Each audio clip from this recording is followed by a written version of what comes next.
The words hung in the air, thick and suffocating, a noxious perfume that even 18 years hadn't managed to scrub away. Happy birthday, darling. Finally, you're a legal adult. About time. He smirked, his eyes glinting with a familiar, predatory amusement. It wasn't just the casual cruelty of the greeting, or the stark reminder of my supposed inadequacy, but the way he said it, as if this milestone was some personal inconvenience he'd finally managed to overcome. The cake sat, uneaten, a vibrant splash of color against the dull beige of our dining room, a silent testament to the charade we called a family. My mother, ever the peacemaker, offered a strained smile from her perch at the head of the table, her gaze flitting nervously between us, a bird trapped in a cage of her own making. My own breathing had become shallow, a shallow, constant hum beneath the surface of forced politeness. This was normal. This was the air I breathed. My childhood was a meticulously curated performance. My stepfather, Alan, was a maestro of emotional puppetry, his pronouncements often laced with veiled threats or thinly disguised criticisms. I remembered one particular Christmas. I must have been 10. I'd unwrapped a gift from him, a beautifully crafted wooden puzzle, intricate and challenging. My face lit up, genuine delight sparking within me. Alan, watching from his armchair, cleared his throat. "Don't get too excited," he'd said, his voice smooth as polished stone. "It's meant to be difficult. Some people just aren't cut out for challenges, you know. They expect things handed to them." I'd spent the rest of the day hunched over the puzzle, the vibrant colors of the box mocking my frustration. It wasn't about the puzzle, it was about the underlying message, the constant implication that I was inherently lacking. Another time, during a family dinner that felt more like a tribunal, I'd accidentally spilled my water. Before my mother could even reach for a napkin, Alan had leaned forward, his face inches from mine. "Careless," he'd stated, not unkindly, but with a finality that suggested a permanent defect. "Such a shame to see such potential wasted on sloppiness." The word potential was always dangled, always just out of reach, a carrot perpetually tied to a stick. He never hit me, not physically, not in the way people understood it. His weapons were words, carefully chosen and precisely aimed, designed to erode self-worth piece by agonizing piece. My mother, caught in his orbit, had long ago learned to tiptoe, to smooth over his pronouncements, to normalize the abnormal. I learned to be quiet, to shrink, to make myself as small and unobtrusive as possible. The day of my 18th birthday had dawned with a deceptive brightness. My mother had woken me with a hug and a whispered, "Happy birthday, my darling." The house was unusually quiet, Alan having left early for one of his important business meetings. This was a recurring theme, his disappearances before significant family events, only to reappear with grand pronouncements or gifts that felt more like reparations. The morning passed in a blur of polite congratulations from my mother, the clinking of plates, and the quiet hum of the refrigerator. By early afternoon, he was back. He'd walked into the living room, where I was helping my mother arrange balloons, and surveyed the scene with a critical eye. "Looks festive enough," he'd conceded, his tone implying it was a miracle anything in this house could be considered festive. He'd then presented me with a small, velvet box. Inside, nestled on satin, was a delicate silver locket, inscribed with my initials. My heart had given a little flutter. This felt different, almost genuine. "A symbol of your transition," he'd said, his gaze fixed on my face. "A reminder that you are now a young woman, with all the responsibilities that entails. And with responsibility comes ownership of certain things." He'd paused, letting the implication hang in the air. Then, he'd produced a thick envelope.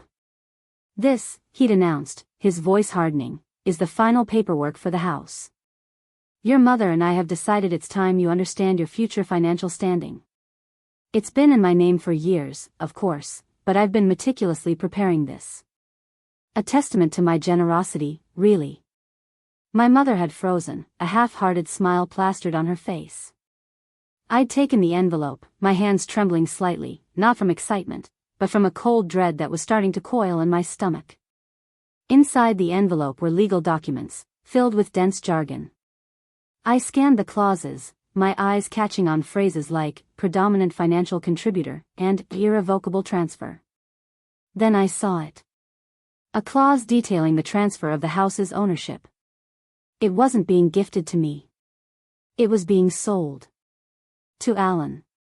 He'd spent years living in my mother's house, a house that was legally hers, and now, through a labyrinth of financial maneuvering, he was effectively claiming it as his own, all while masquerading it as a birthday gift. The locket, I realized with a sickening lurch, wasn't a symbol of my transition. It was a gilded cage, a shiny distraction while he tightened the noose. My mother, her face ashen, opened her mouth to speak, but Alan held up a hand. "No need for dramatics, dear," he'd said, his voice cutting through the sudden silence. "This is simply how things are done. Practical. Sensible. The girl is 18. She needs to learn about the real world. And I, as her stepfather, am providing her with a lesson she'll never forget." He looked at me, his smile widening, triumphant.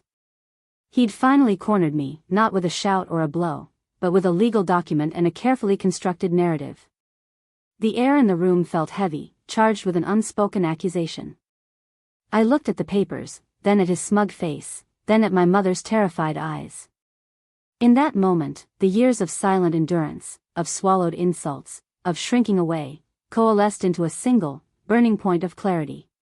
He thought he had won. He thought he had delivered the perfect, cutting birthday present. He had no idea. The next few days were a blur of forced normalcy. I thanked Alan for the locket, wearing it constantly, a heavy weight against my skin. I thanked him for the paperwork, nodding along as he explained his generosity.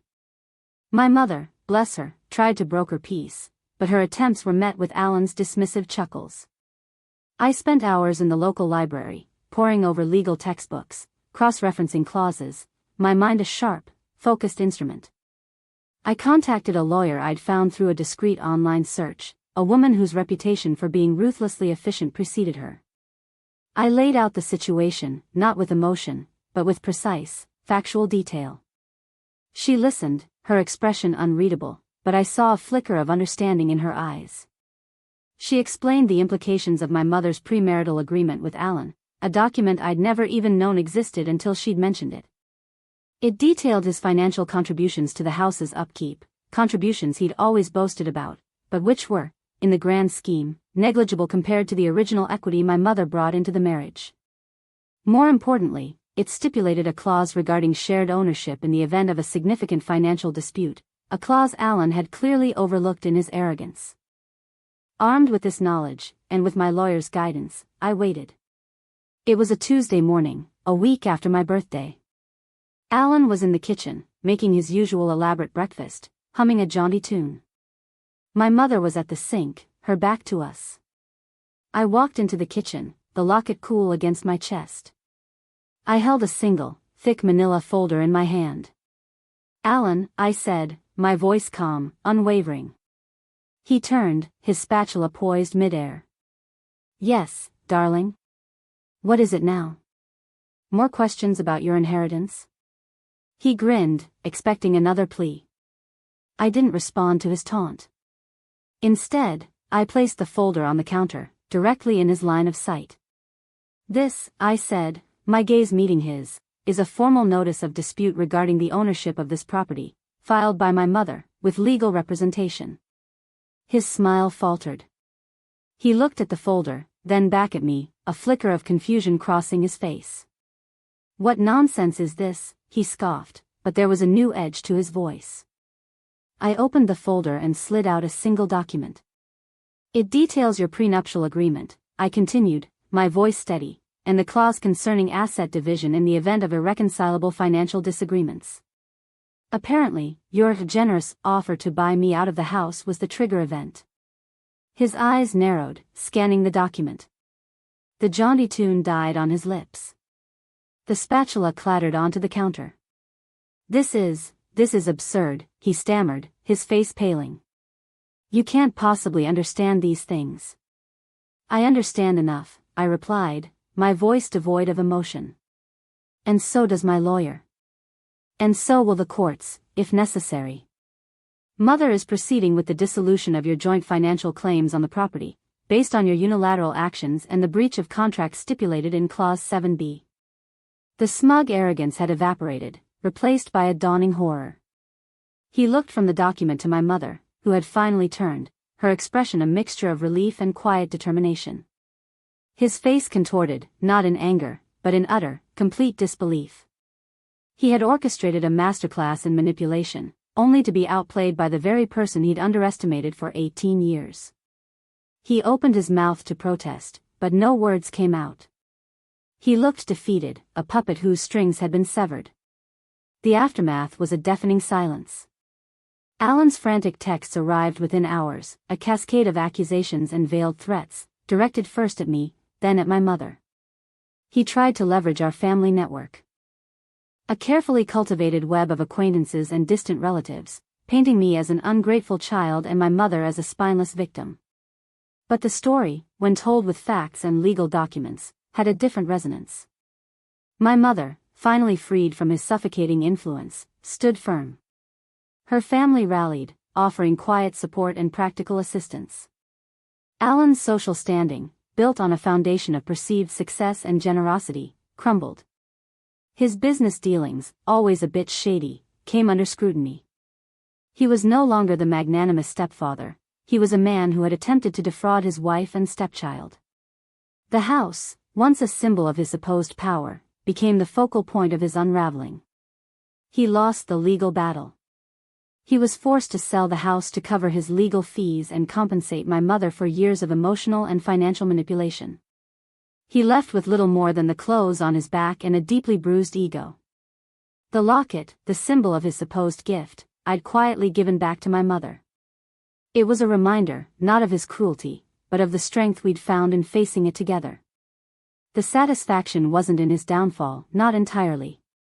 It was in the quiet, absolute certainty that his carefully constructed world, built on lies and intimidation, had imploded because he had underestimated the power of a silent observer, who had finally decided to speak, not with a shout, but with a precisely executed plan.